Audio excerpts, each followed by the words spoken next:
considerar es la justificación del por qué estamos realizando este trabajo. Inicialmente tenemos una justificación económica.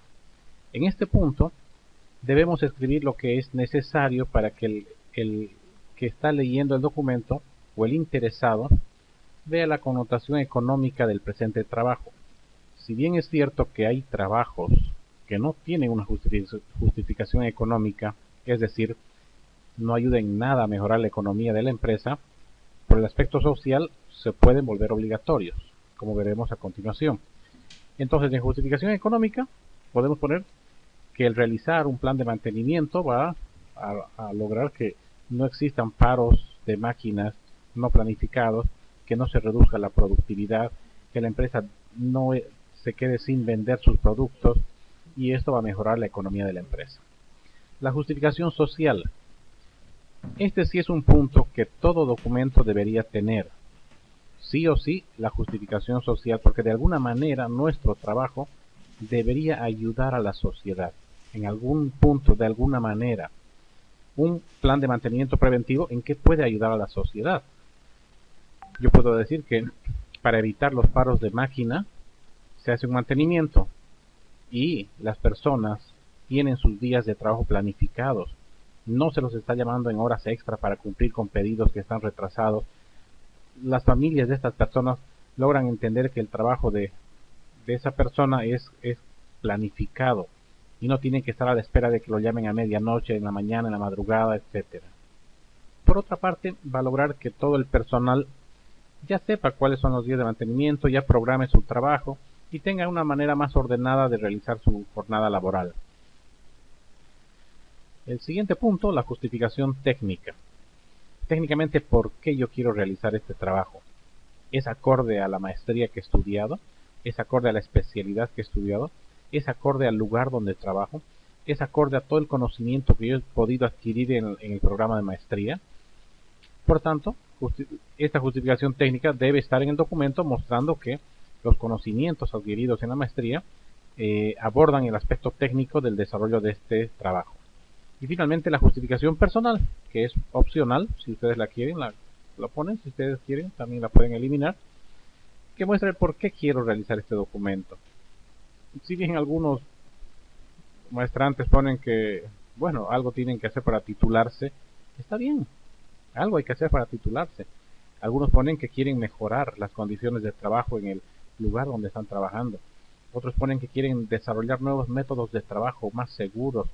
Otros ponen que quieren desarrollar una nueva teoría, un nuevo modelo matemático de producción. Esto es completamente personal. El siguiente subtítulo, la delimitación o el alcance del trabajo. Es de suma importancia delimitar este trabajo. La delimitación o alcance se realiza de manera inicial en el aspecto geográfico. ¿Dónde voy a realizar el trabajo? No es solamente en una empresa, quizás es en solo una sucursal de la empresa. Quizás es en la zona norte, este, sur, quizás es en Santa Cruz, quizás es en La Paz, quizás es en el Alto, o en Tarija, o en Sucre. Hay que delimitar el lugar de estudio como primera parte. Después tenemos la delimitación temporal. En la delimitación temporal se debe poner de manera muy clara la fecha, día, mes, año en que se está comenzando la investigación y el día y el mes y el año de cuando se planea terminar la investigación. Y por otra parte, colocar también qué tiempo este documento podría estar vigente y aplicarlo sin necesidad de hacer alguna actualización de datos. Normalmente los trabajos están vigentes 6, 8, 10 meses, dependiendo de qué tipo de trabajo es. Y si no se lo implementa en ese tiempo, hay que realizar algunos ajustes para su implementación. Finalmente tenemos la delimitación de contenido, que nos muestra a qué estamos realizando el estudio.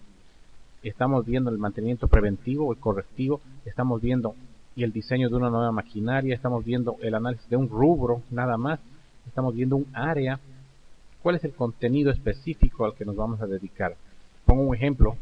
Alguien pone en su trabajo industrialización de frutas, pero no pone delimitación de contenido, entonces no sabemos qué frutas, no sabemos qué industrialización, si es hacer jugo, si es hacer pulpa, si es hacer mermelada. Entonces la delimitación de contenido me va a mostrar claramente a qué me estoy refiriendo en todo el trabajo. Sobre el tipo de investigación, es un tema bastante amplio, voy a tratar de resumir lo más que pueda. Podemos mencionar que la investigación primaria es una investigación que surge simplemente de una curiosidad, de un deseo de investigar. Este deseo de investigar tiene ya consigo lleva una variable que depende de otra variable, por lo tanto existe una hipótesis en la que yo planteo qué pasará si yo hago esto, o si yo hago esto, ¿pasará esto? Vamos a abordar luego el tema de la hipótesis, pero la investigación primaria surge simplemente de investigar algo por querer investigar. Es una curiosidad, es algo que deseo. Mientras que la investigación secundaria contempla así un problema. Existe un problema que yo debo solucionar. Por tanto, existe un planteamiento del problema. Un problema en mi empresa. Yo quiero solucionar este problema y por eso realizo esta investigación. Ya sea primaria o secundaria, la investigación suele ser descriptiva, primero, porque se van a describir los diferentes aspectos, las diferentes variables que entran en juego, el diagnóstico que tiene la empresa. Yo voy a describir inicialmente cómo está la empresa, para luego entrar a la investigación explicativa, donde voy a tratar de explicar el porqué de esos problemas que están existiendo, el porqué del comportamiento de ciertas variables.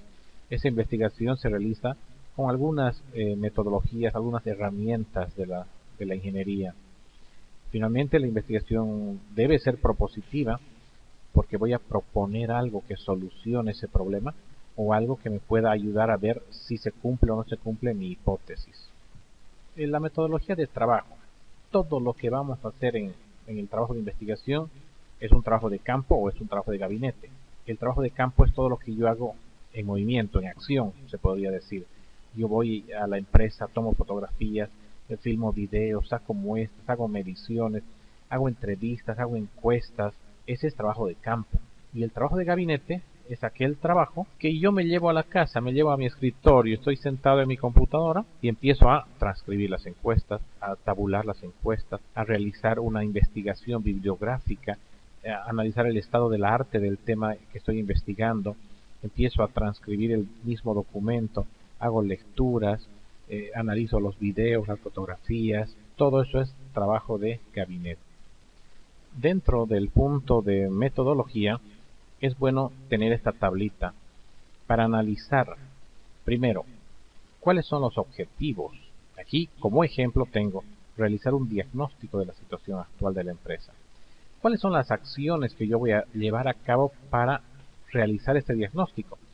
Las acciones deberían comenzar con un verbo: realizar inspecciones, realizar entrevistas, sacar muestras, analizar las muestras, realizar un análisis de Pareto, etcétera. Son las acciones que llevo a cabo. Esas acciones las voy a llevar a cabo con ciertas herramientas de la ingeniería. Puede ser un checklist, una entrevista, un estudio aleatorio de muestras, el análisis de laboratorio, el método de Pareto, el análisis de dispersión, límites de control, un APR, una matriz de riesgos, etcétera. ¿Y esto qué resultados me dan? Bueno, me da un diagnóstico, me da unas encuestas tabuladas, me da un resultado del muestreo, me da un porcentaje del valor más influyente en el problema, me da unos límites de control, me da los resultados del APR, me da una matriz de riesgo, una lista de maquinaria y equipo con o sin mantenimiento, etcétera. Esta tablita es interesante hacerla al inicio para ver qué herramientas voy a utilizar, aunque poco a poco uno va descartando y añadiendo otras herramientas que va a utilizar en el transcurso de su elaboración de tesis. Esta diapositiva también es continuación de la anterior, donde tengo los objetivos, las acciones, herramientas y los resultados esperados. Las fuentes de información. Aquí debemos colocar cuáles son las fuentes de información primaria, de dónde voy a conseguir información de primera fuente. Es decir, un ejemplo, realizar un censo, realizar una entrevista, realizar una toma de fotografías, un análisis de muestras, sacar un análisis del lugar donde estamos haciendo el estudio. La información secundaria es el análisis de la información que ya alguien la ha elaborado y simplemente yo la estoy utilizando. Podría ser ver el anuario de la empresa, ver las estadísticas de la empresa, ver el sistema en el que está trabajando la empresa, ver datos del INE, ver datos de internet, ver libros, analizar otras tesis. Todo eso es una fuente de información secundaria. El siguiente punto es el índice tentativo. Este índice tentativo es básico, esto se puede ampliar a pedido del postulante, del maestrante. El primer punto o capítulo 0 es la introducción, que es el mismo perfil de tesis sin el índice tentativo ni el cronograma de actividades. Se convierte en el capítulo introductorio. El capítulo 1 es el marco teórico. El capítulo 2 es el diagnóstico, donde llevo a cabo todas las herramientas de ingeniería que he visto anteriormente. Capítulo 3 ya es mi propuesta. ¿Qué contiene mi propuesta? Y el 4 es un estudio costo-beneficio que me va a dar las pautas en caso de que sea o no sea factible la implementación de este documento. Finalmente tenemos el cronograma de trabajo. Este cronograma muestra, en este caso está de manera general, pero se puede hacer más detallado. Es difícil saber qué va a tener la tesis, entonces se puede hacer algo más general como este ejemplo, donde yo pongo la actividad y el tiempo en semanas que me va a tomar para tener una idea de cuánto tiempo me va a tomar realizar este trabajo. Normalmente los trabajos de investigación, lo menos que duran son 3-4 meses, hasta puede durar año, año y medio, dependiendo de la cantidad de información, del tipo de trabajo. Si es una investigación aplicada, si es una investigación que no tiene ningún camino a seguir, es algo completamente nuevo, entonces incluso hasta es muy difícil hacer un cronograma de trabajo. Pero hay que tener la pauta de cuál es el primer punto, cuál es el segundo, el tercero, etcétera. Bien, eso es todo, lo más básico para empezar a elaborar el perfil. La siguiente diapositiva sería el análisis de la hipótesis y el planteamiento del problema para profundizar un poquito más este tema.